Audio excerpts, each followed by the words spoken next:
है। दूसरी तरफ उसी रात पार्कर अपनी बदले की योजना पर आगे बढ़ता है। वो चुपके से मेलेंडर के घर में घुस जाता है जब घर के सभी लोग बाहर गए होते हैं। अंदर जाकर वो आने वाले दिनों के लिए कुछ हथियार छिपा देता है। साथ ही वो मेलेंडर के हथियारों के स्टोर को भी खोलकर उनमें थोड़ा बदलाव कर देता है। ये पूरा सीन काफी तनाव भरा होता है क्योंकि थोड़ी ही देर बाद मेलेंडर और उसके साथी वापस घर लौट आते हैं। पार्कर किसी तरह समय रहते वहां से निकल जाता है, लेकिन जब वो अपनी कार के पास पहुंचता है तो देखता है कि कार के अंदर कोई बैठा हुआ है और वो कोई और नहीं बल्कि लेस्ली होती है। लेस्ली उससे फ्लर्ट करने की कोशिश करती है, लेकिन पार्कर को लगता है कि शायद वो किसी के कहने पर उसे फंसाने आई है। रास्ते में लेस्ली उसे समझाती है कि उसे कैसे पता चला कि पार्कर की पहचान झूठी है और ये भी कि मेलेंडर भी नकली नाम से रह रहा है। इसके बाद दोनों लेस्ली के ऑफिस जाते हैं ताकि आराम से बात कर सकें। वहाँ लेस्ली साफ साफ बताती है कि उसे पैसों की सख्त जरूरत है और अगर पार्कर चाहे तो वो किसी भी काम में उसकी मदद करने के लिए तैयार है। वो कहती है कि पाल्म बीच में सिक्योरिटी बहुत सख्त है। अगर पार्कर जैसा कोई बाहरी आदमी वहाँ कोई बड़ा काम करने की कोशिश करेगा तो उसे एक स्थानीय व्यक्ति की मदद जरूर चाहिए होगी। इतना सुनने के बाद पार्कर अचानक उससे कहता है कि वो अपनी जैकेट खोल दे। असल में वो ये देखना चाहता होता है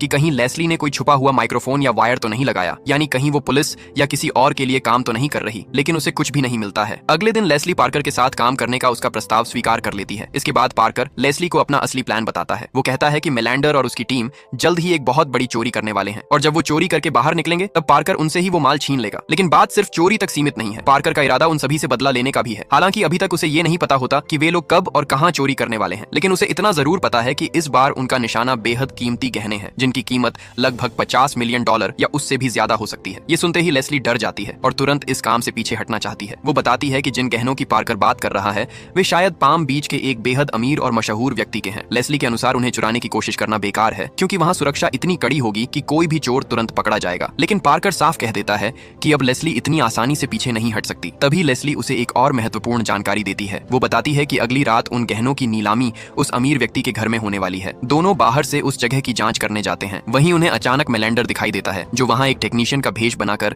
पहले से मौजूद होता है। ये देखकर पार्कर समझ जाता है कि मेलेंडर अपनी योजना पर काम शुरू कर चुका है। इसके बाद पार्कर तुरंत अपने होटल लौटता है ताकि आगे की रणनीति बना सके, लेकिन उसी टाइम अचानक उस पर हमला हो जाता है। असल में वो एक हिटमैन होता है जिसे पार्कर को खत्म करने के लिए भेजा गया था। वो पार्कर पर अचानक हमला कर देता है और उसे चाकू से घायल भी कर देता है। दोनों के बीच जबरदस्त लड़ाई होती है। आखिरकार पार्कर उस हिटमैन को मारने में सफल हो जाता है, लेकिन इस लड़ाई में वो खुद भी बुरी तरह घायल हो जाता है। अगले दिन उस हिटमैन की मौत की खबर फैल जाती है क्योंकि वो होटल की बालकनी से गिर गया था। इस घटना की जांच करने के लिए एक पुलिस अधिकारी जैक लेस्ली के घर पहुंचता है। वो लेस्ली से पार्कर के बारे में कुछ सवाल पूछता है और ये जानने की कोशिश करता है कि उनका आपस में क्या संबंध है, लेकिन किस्मत से जैक को लेस्ली पर कोई शक नहीं होता। असल में जैक पहले से लेस्ली को जानता होता है, इसलिए थोड़ी पूछताछ के बाद वो वहां से चला जाता है।